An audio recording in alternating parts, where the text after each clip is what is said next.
आदाब, नमस्कार। आप देख रहे हैं INN चैनल। मैं हूं शेख अहमद अली। इस न्यूज़ बुलेटिन में आइए नजर डालते हैं दिन भर की बड़ी खबरों पर।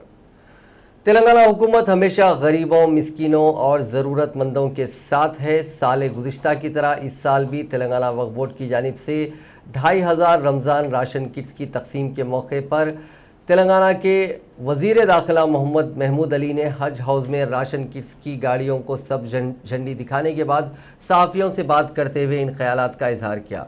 इस मौके पर तेलंगाना वक्फ बोर्ड के सदर नशीन मोहम्मद सलीम, अरकान असम्बली जाफर हुसैन मेराज, कौसर मोहिउद्दीन, मुठा गोपाल, रुकन रियासती वक्फ बोर्ड डॉक्टर सैयद निसार हुसैन हैदर आगा और दूसरे मौजूद थे।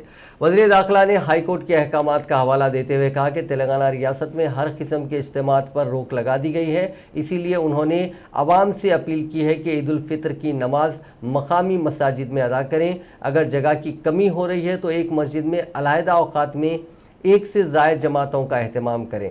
हर नमाज में समाजी फासले को बरकरार रखें। साल गुज़िश्ता की तरह इस साल भी तेलंगाना हुकूमत की तरफ से ईदगाहों में ईद उल फितर की नमाज की इजाज़त नहीं है। इसीलिए ईदगाहों में किसी किस्म के इंतजामात नहीं किए जा रहे हैं।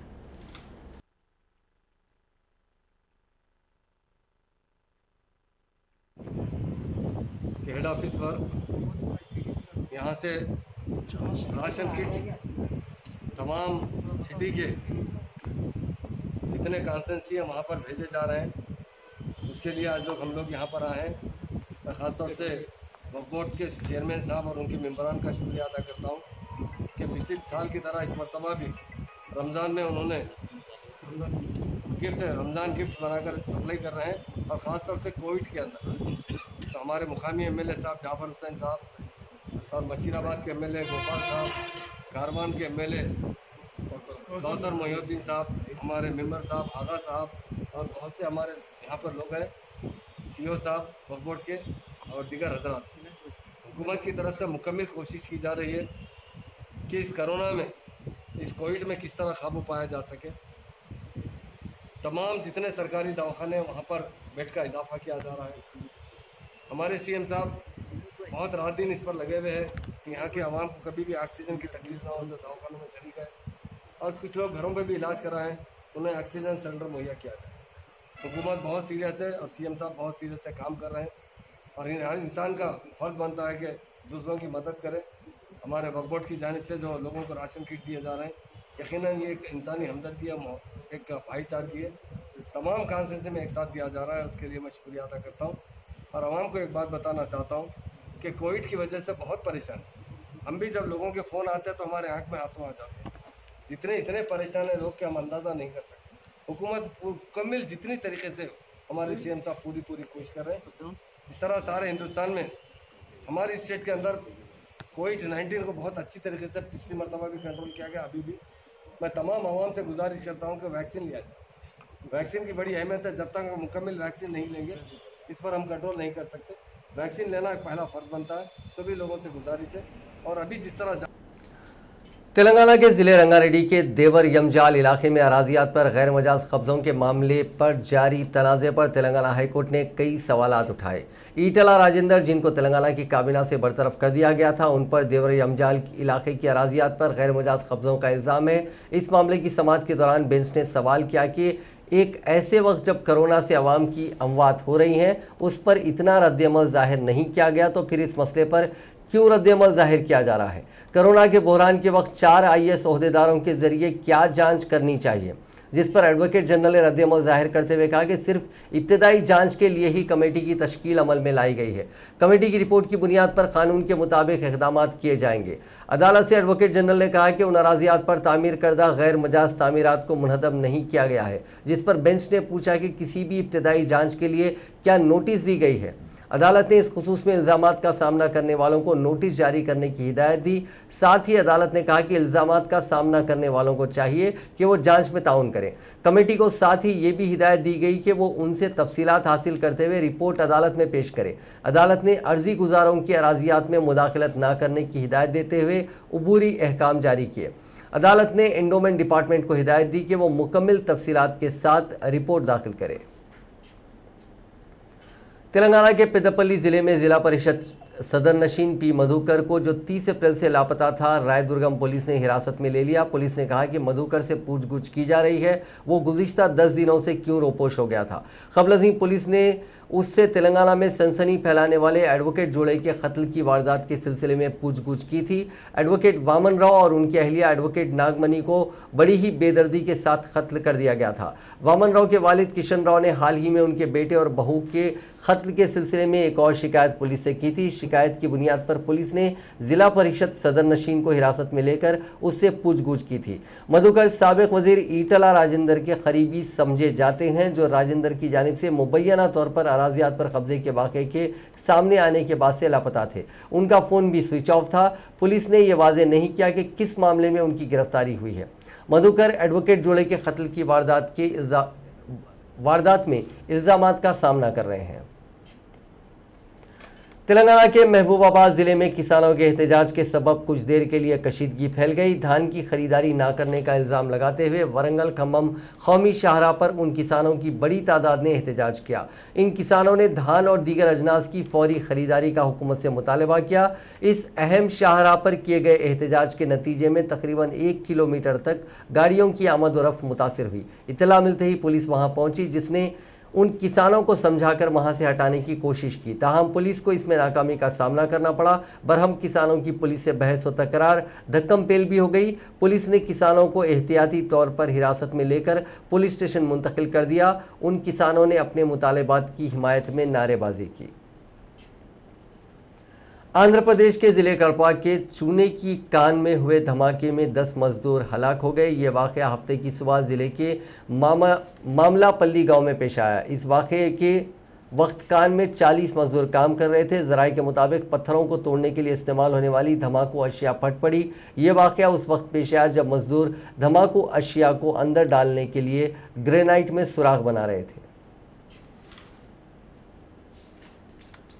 अब बात कोरोना वायरस की। दुनिया में कोरोना का कहर थमने का नाम नहीं ले रहा है। पिछले 24 घंटों में दुनिया में 8,36,000 लोगों में कोरोना की तस्दीक हुई। इस दौरान 13,000 से ज़्यादा अमवात भी रिकॉर्ड की गई।